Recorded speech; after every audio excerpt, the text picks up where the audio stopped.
Update news. अभाविपचे 54वे विदर्भ प्रांत अधिवेशन गडचिरोलीत उत्साहात संपन्न. शैक्षणिक व सामाजिक स्थितीवर प्रस्ताव पारित. अखिल भारतीय विद्यार्थी परिषद विदर्भ प्रांताचे 54वे प्रांत अधिवेशन 9 ते 11 जानेवारी दरम्यान गडचिरोली येथील भगवान बिरसा मुंडा नगर समानंद सभागृह या ठिकाणी मोठ्या उत्साहात पार पडले. या अधिवेशनात विदर्भातील 115 केंद्रांहून एकूण 434 प्रतिनिधी सहभागी झाले होते.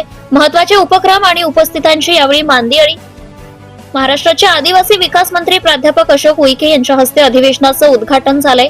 यावेळी अभाविपचे राष्ट्रीय महामंत्री वीरेंद्र सोलंकी यांची प्रमुख उपस्थिती होती. स्वर्गीय गीताताई हिंगे प्रदर्शनीचे उद्घाटन सामाजिक कार्यकर्ता शीतलताई सोमननी यांच्या हस्ते झाले.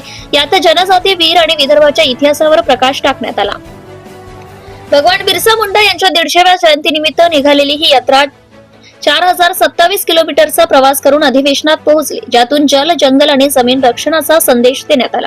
अधिवेशनात विदर्भाची शैक्षणिक व सामाजिक सद्यस्थिती आणि गडचिरोलीचा सर्वांगीण विकास या विषयांवर 2 प्रमुख प्रस्ताव बहुमताने पारित करण्यात आले.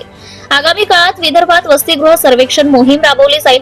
शैक्षणिक संस्थांमध्ये परिसर चलो अभियान राबवण्यात येणार आहे. फेब्रुवारी महिन्यात 10वी व 12वीच्या विद्यार्थ्यांसाठी परीक्षेला जाता जाता हा विशेष उपक्रम आणि नागपूर येथे राष्ट्रीय पर्यावरण युवा संसद आयोजित केली जाणार आहे.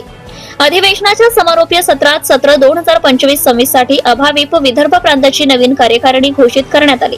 भव्य शोभायात्रांनी गडचिरोलीकरांचे लक्ष वेधून घेतले आहे, ज्याचा समारोप जाहीर सभेने झाले. प्रतिनिधी सय्यद मतीन, यवतमाळ. प्रीतम क्षितिज शाह, अखिल भारतीय विद्यार्थी परिषद विदर्भ प्रांत सहमंत्री व यवतमाळ नगर विस्तारक. आपले नुकतेच गडचिरोली येथे 54 अधिवेशन पार पडले. 9, 10, 11 जानेवारी या रोजी आपले गडचिरोली येथे 54 बिरसा मुंडा नगर समानंद सभागृह येथे पार पडले. या सत्रात आपले वेगवेगळे सत्र झाले. उद्घाटन सत्र, त्यानंतर आपले 2 भाषण सत्र होते.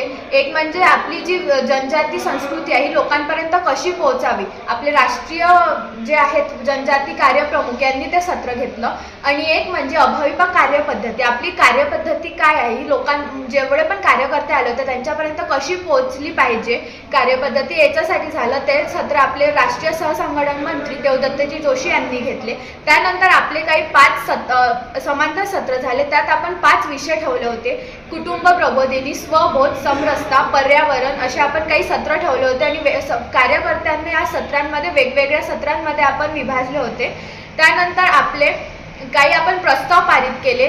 आपण प्रस्ताव हे ठेवले होते शैक्षणिक, गडचिरोलीची विकास, विदर्भाची सध्या स्थिती आणि आर्थिक स्थिती असे आपण काही प्रस्ताव घेतले होते. त्यातले आपले शैक्षणिक व सामाजिक 2 प्रस्ताव आपण पारित केले. त्यानंतर आपलं शोभायात्रा निघाली, भव्य शोभायात्रा निघाली.